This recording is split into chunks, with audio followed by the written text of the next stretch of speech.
quick little video I wanted to make that I found to be fascinating that I learned from Laughlin, who's a stretch flexibility expert who's been around for 30, 40 years.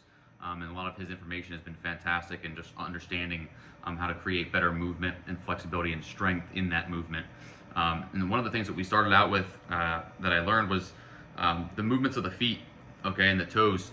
And so if you're somebody or you know athletes or you're one of them that basically the feet basically look like this and they're very close together, we know that by having the feet having the ability to be like hands where they can spread and they can move independent of one another in all the directions, okay, can create a foot that's more pliable and that can not have as much tension throughout it, and also which can help with the ankle mobility that you're always trying to achieve.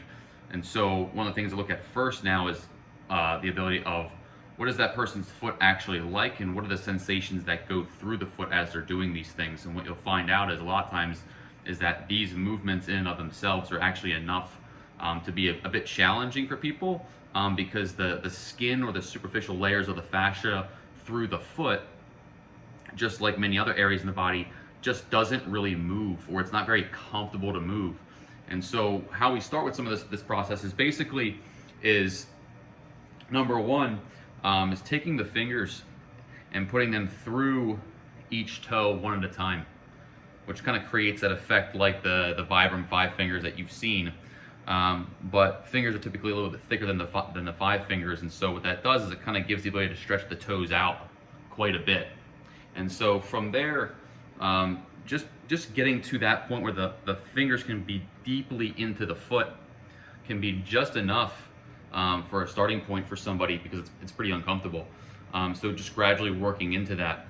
Once they're able to kind of get those knuckles all the way down, you can move the foot back and forth. But really what we're looking to do is we're looking to basically turn the foot up and down. So I'm trying to take basically my middle of my foot and down to my toes, turning it and twisting it lightly up and twisting it back and down. So as you do this, you can actually see how the arch is created by turning the feet down, and then how it can kind of get flatter by turning it back up. And so usually what you'll find is some people are really good in one direction and not very good in the other direction. From there, you can also traction the toes, like I'm trying to pull the toes kind of out a little bit. I'm just working through this until I start to feel like the movement's pretty good, okay? Then from there, what I would do with the toes is, and you'll see with people, is that the skin is actually very, very immobile and very uncomfortable. So what we first do is we kind of spread, working from the pinky to the fourth toe, we spread the toe skin out a little bit, just to feel a little bit of that stretch. And then we push one toe down and pull the opposite toe up, and then do the reverse.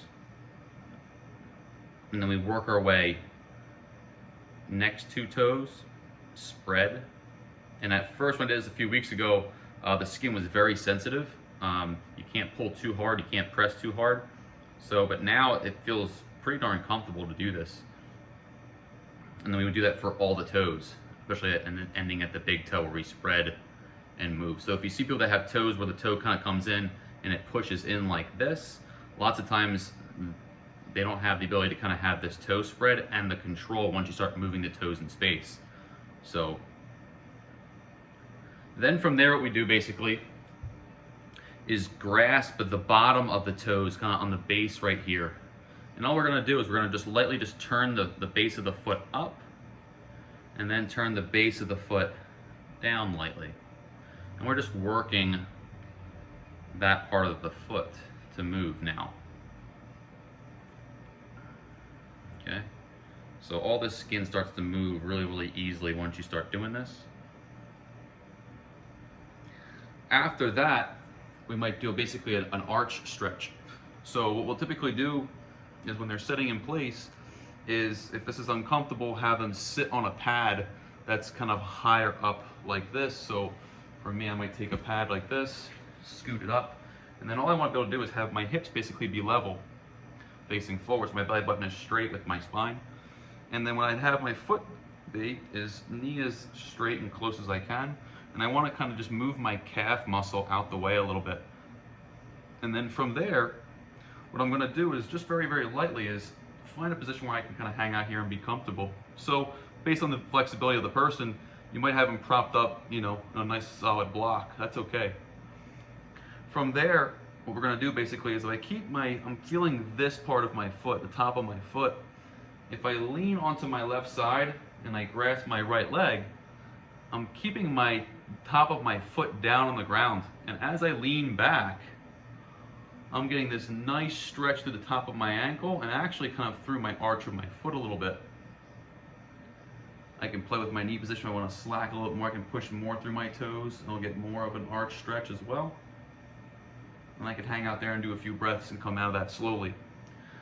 From there, the other stretch you can do is by sitting on the heel.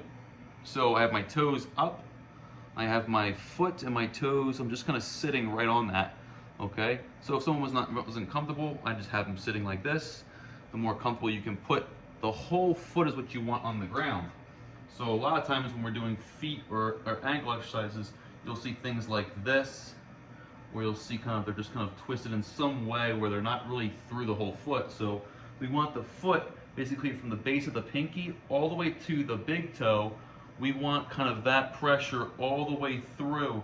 And for me today, my big toe is a little bit too tight, but that's kind of what you want, is this flush feeling through the whole foot, okay?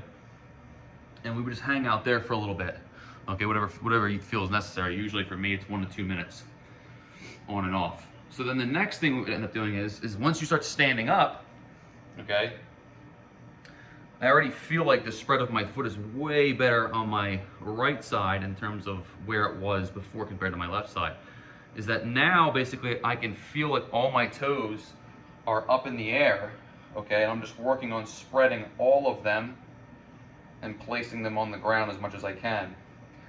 Also, the weight that I'm doing with my feet is I'm feeling the base of my big toe, the base of my pinky toe, and then the heel, which is basically what you've always heard typically is in terms of the tripod foot.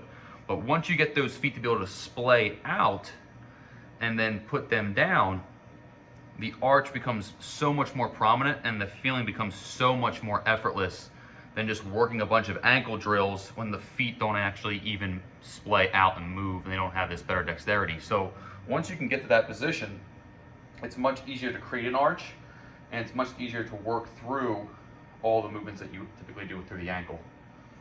So that's just a video kind of some ideas with regards to the foot that for me was eye-opening to see how fast it can take for you to kind of splay the feet out and then be able to kind of control them with a bunch of these exercises.